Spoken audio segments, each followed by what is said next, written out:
Okay, so here is my interesting dilemma I have with my recent build. See if I can get it on camera. We're chronoing with 2/8. This chrono only has settings for like 3, so the joule reading is going to be off. But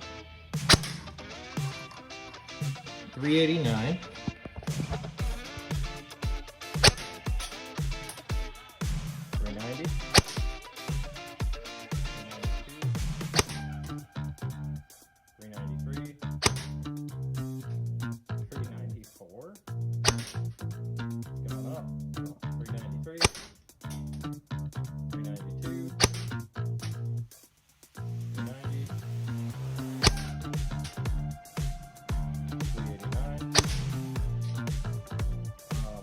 Being that this is with 2/8,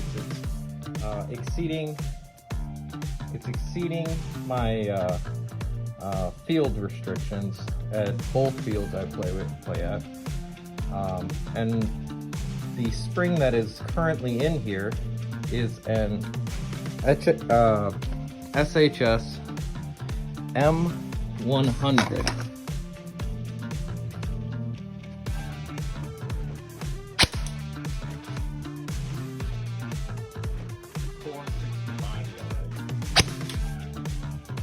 $461, $462. Now this is with .2s. Obviously the joule calculation is way wrong because it thinks these are 30s. Okay, so I decided to do this outside. It's beautiful weather out here, but it's blatantly obvious. We've got the ENC receiver set.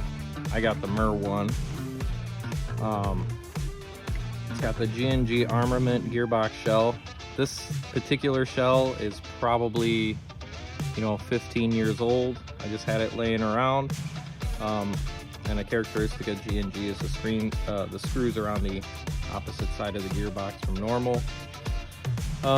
If you peek in there, you can see, and we'll get a closer look at it later, it's just a SHS aluminum air nozzle with the O-ring, SHS tappet plate, the blue, and then aluminum cylinder head. And this cylinder, what is the company on this? I bought this on eBay. It's called Mad Dog. I just like the way that these skinny ports are, and then I always have one of these ports pointing down at the trigger contacts to help cool them off. I don't think that's really an issue anymore, given that everything's MOSFET, but I've been teching guns for a long time. So back in the day, we'd be melting trigger contacts before MOSFETs were readily available. So we'll get started here.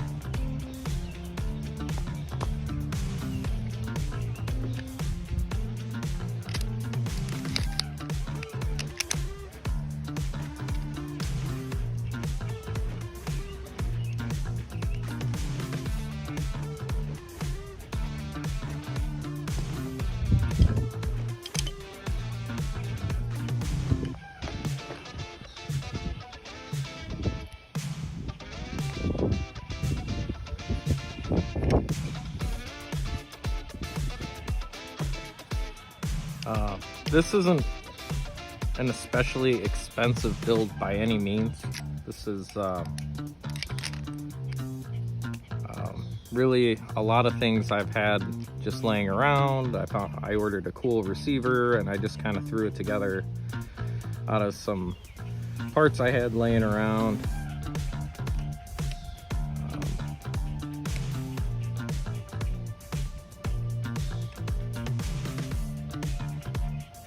And apparently turned out really well.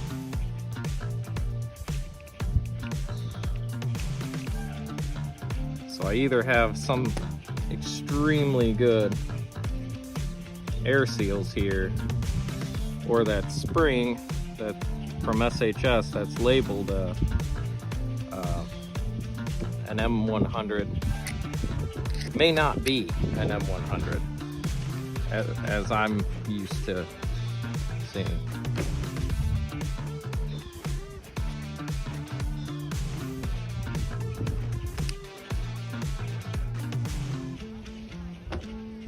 again, I've noticed in these grips, it used to be back in the day, you had to run both wires down the back side of the grip.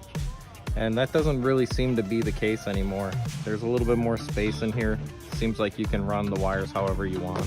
So it's another thing I've noticed getting back into it. Yeah, just a cheap, you know, GP 1000 motor. I know everybody these days does the brushless. I never really had to change brushes in the first place.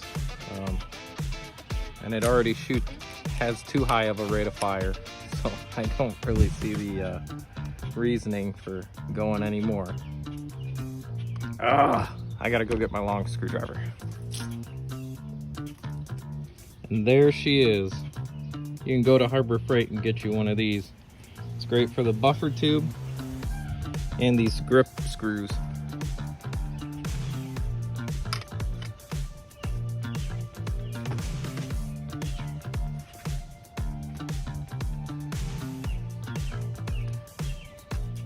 There's one.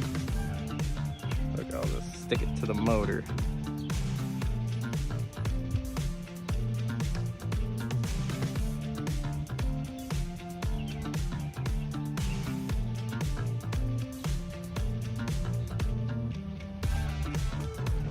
Two.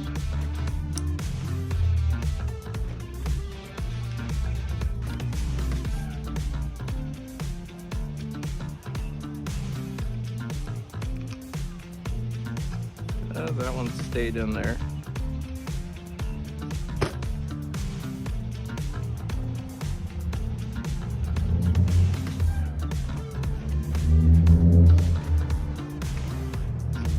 And so did that one.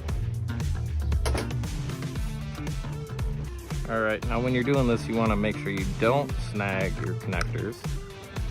You just want to gently guide them through the holes.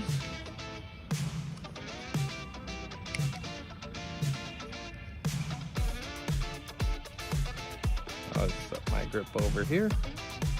Now a lot of people wonder which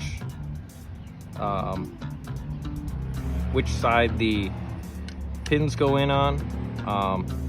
The pins always go in from the right side.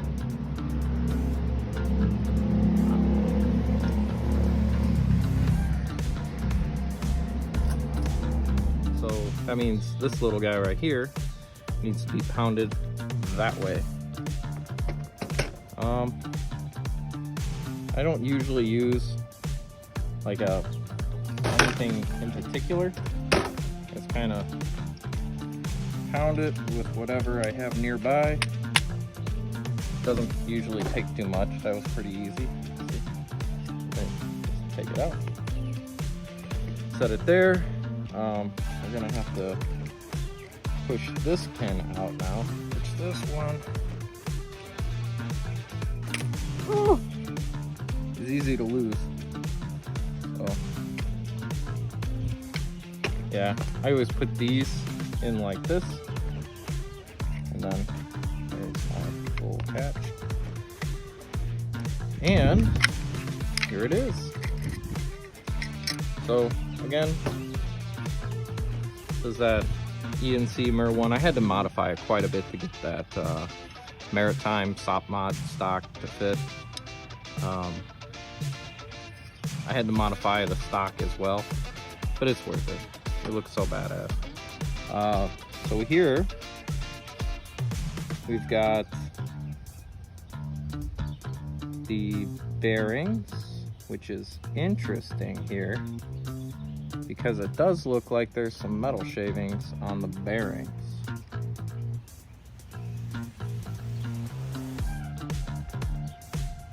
I am not a ball bearing fan. The only reason they're in here is because they were already in there. So we'll check that out, and if it looks like it's blown out, which it looks highly suspect, we'll have to swap out for bushings.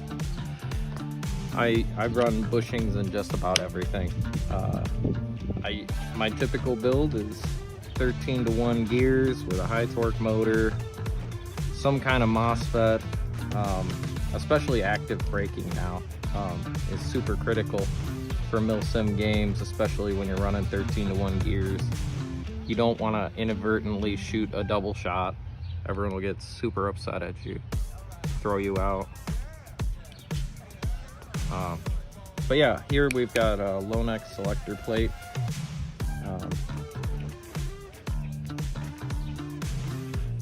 You can tell these G&G gearboxes come pre-radiused. I didn't have to do that. You can tell they're a substantially higher quality casting than a lot of the, you know, just jing-gong or whatever you might have laying around.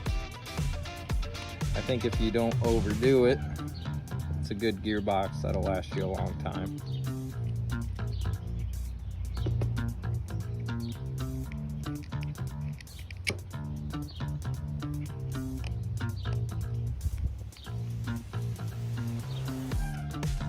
And one of the characteristics of a good gearbox is that it'll fit together very tightly.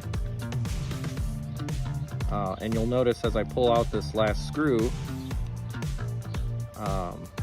it will still be together. It won't just spring apart and shoot pieces all over the place. See? Ta-da! Now we're gonna take it, flip it over, and we're gonna see what's inside.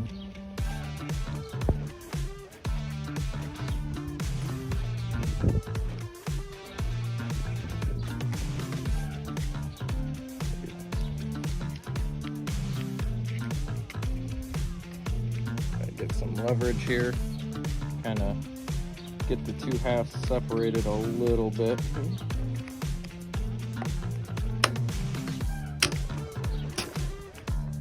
Okay. Make sure I didn't lose any shims. Nope. What is this? Oh, that's a chunk of my piston.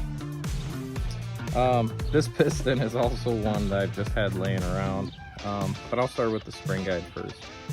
So I never run ball bearings on both the piston head and the spring guide. Obvious reasons. Your gun's just gonna sound like a springy thing. Let's take this out here. I do use stronger tappet plate springs. This is a higher tension one. Helps with mid-cap syndrome. And you check the compression, holy crap, that is really good. Okay, so yeah, I said SHS air nozzle, cylinder head, tappet plate, a Mad Dog cylinder, port facing down. And here, this is a, what is this? I believe this is an ICS piston head that I had laying around. This is the SHS M110. You can tell, well, I don't know. Maybe it's an SHS M130 that's in an M110 box, or M100 box, I'm sorry. Maybe they have poor quality control. I don't know. But yeah, I got this piston in an ICS, and this is like what we would do back in the day. And I thought it was neat that somebody did this still, or maybe it just survived from that era. So I decided to use it. Nostalgic. Let's see, we've got our bevel gear here. It's a SHS 13-to-1 set. Don't want to lose my little spring. We've got, yep.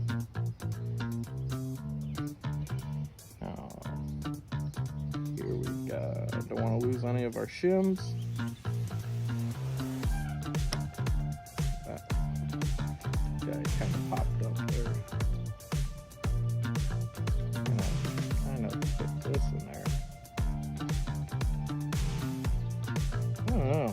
it feels all right. I'm not gonna worry about it now, because I don't have a good set of 8mm bushings to put in place. And if this is not weak enough, I'm gonna be taking it apart again anyways. So, yep. Oh, I didn't talk about the Jeftron active braking MOSFET. A lot of people like these light, these optic ones. To me, I've been playing so long that I have a feel for this trigger mechanism, and I really just don't like the feel of the really super high-end ones. They feel dead and non-responsive. Here I can feel where you're pulling against the spring, when you touch the contacts, and when you're fully engaged. And I like that about the trigger. I like to feel some sort of feedback rather than just, you know, like lights going through a sensor. That's just not my style. So we'll start putting it together. We'll get this guy in there.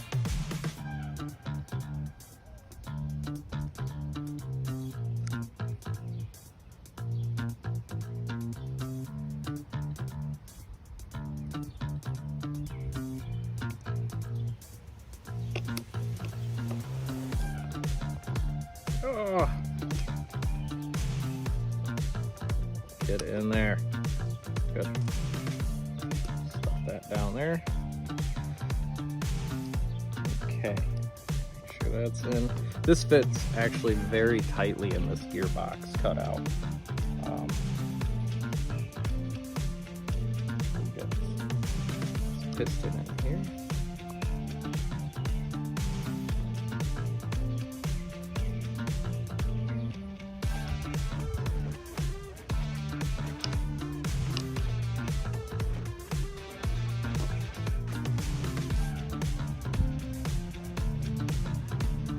Now, they always said, the people who taught me to work on gearboxes always said, oh, you got to put it at the 1 o'clock position.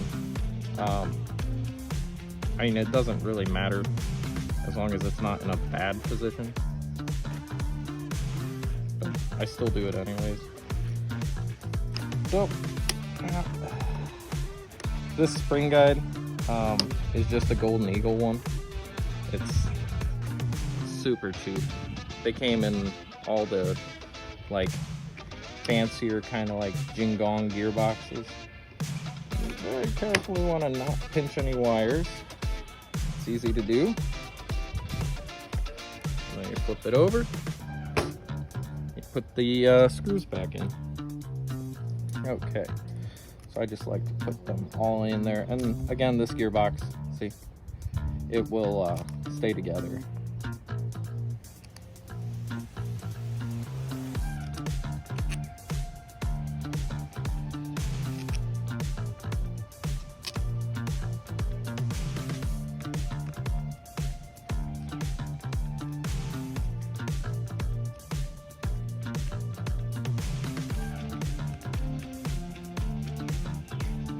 And I use those, I guess I didn't point it out when I had it apart, but I have those Jeftron wiring clips to hold the wiring in place in the gearbox wiring channels, and that helps a lot, because with the extra wires in there, it can be frustrating.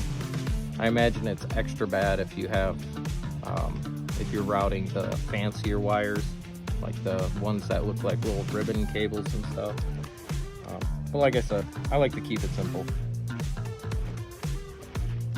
I think the simplest machine is the best machine.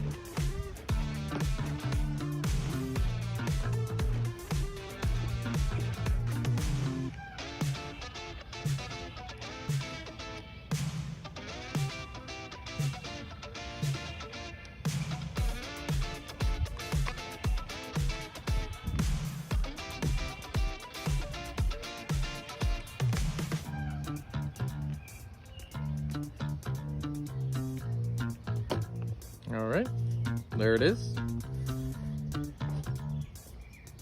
So we're gonna answer the question, is this an M100? Oh no, I just dropped the screw.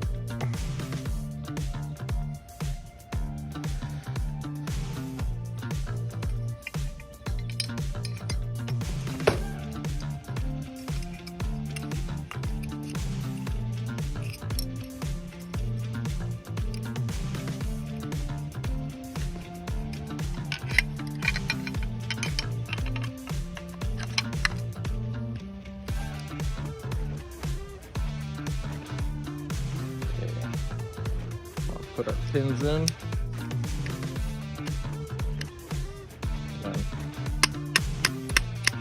I know that's gonna drive someone out there nuts that I'm using my screwdriver as a hammer.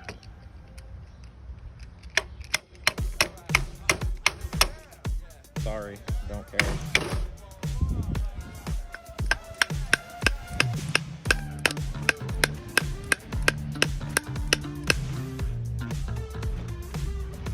Okay. Now I gotta put my other pin in. So again, I like to put the pins in from the right side. Some of the pins it doesn't matter, some of the pins it does.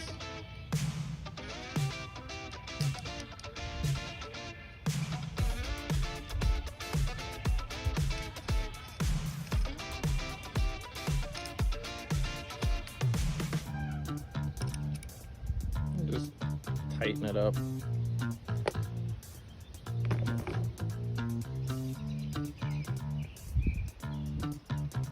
And then you feed your wires carefully through here. And like I said before, it used to be one wire would be substantially longer than the other, and you'd have to route them both down the back side of the grip, else your motor wouldn't align right. If you could even get it to, even if you had enough space to get it to go in there.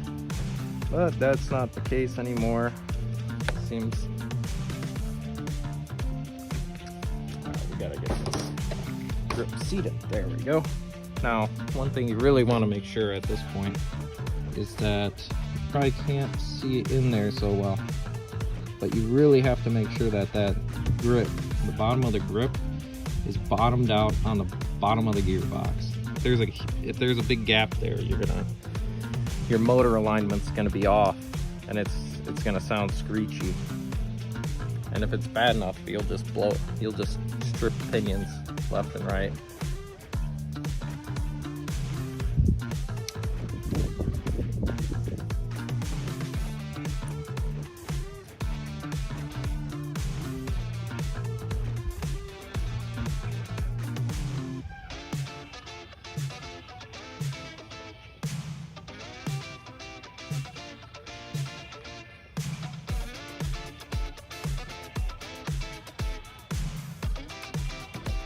You don't want to tighten them too tight. You'll end up stripping out those holes, and you can repair that. There's a couple of different methods. Some people just go a screw size up, tap a larger hole.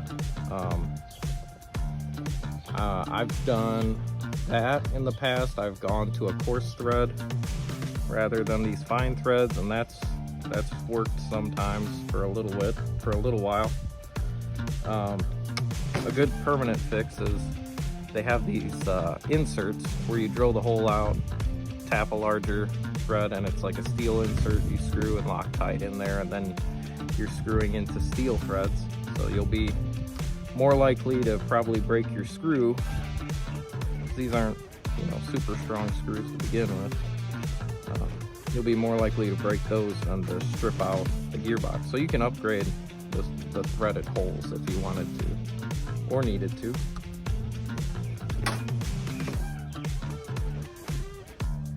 All right, now it's time to drop in the power.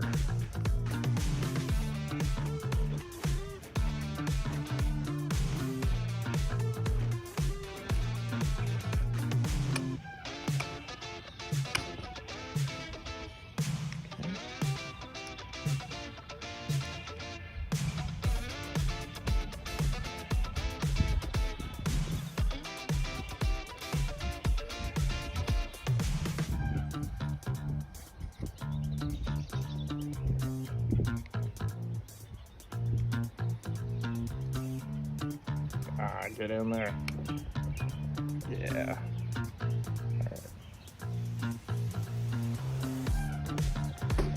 You want to make sure that they're both solid on that terminal. And these wires are really kind of stiff wires, kind of annoying. All right, now we shove the grip down. I like to put the back screw in first.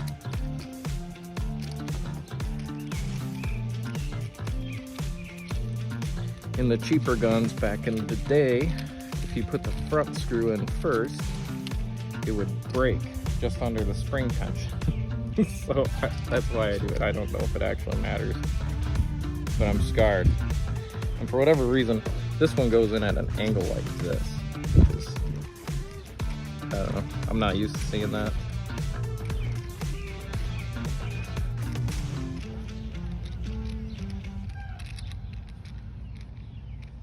Okay, now I'll drop that in there. I like to put this pin in from this direction. And this one, usually I can just drive with my hand. It's not too much. Yeah, see, it's in there.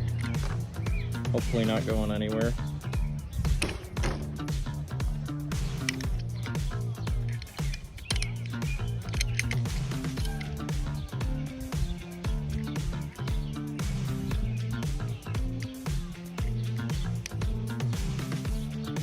Yeah, I'm thinking I'll probably buy some more of those meteorite 8mm bushings just to have on hand if I do have bearing issues here. And there you have it. Let's go look at the barrel assembly. Okay, now this is the upper with the barrel, the inner barrel. Just have the red dot on it. I like this Shorty A2 style grenade launcher handguard, and I just have a rail bottom on there. I thought that was original and cool. Now, doing this with one hand, I just have a 603 Type bore Mad Bull 4-in-1 with the blue bucket. Okay, so now we're chronoing, and we've got the M90 by ZCI installed in this, and we're shooting .28, 268, 270, 272, 271, and that is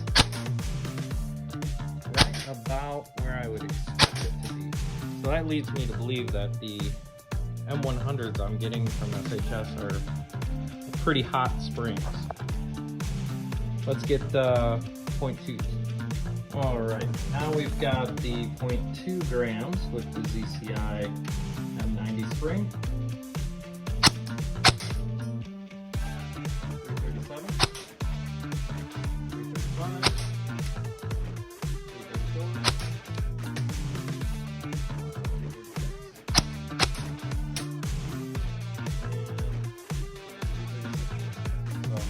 Yeah, that's right where I would expect it to be. So in conclusion, I'd say those SHS M100 springs are a little on the hot side.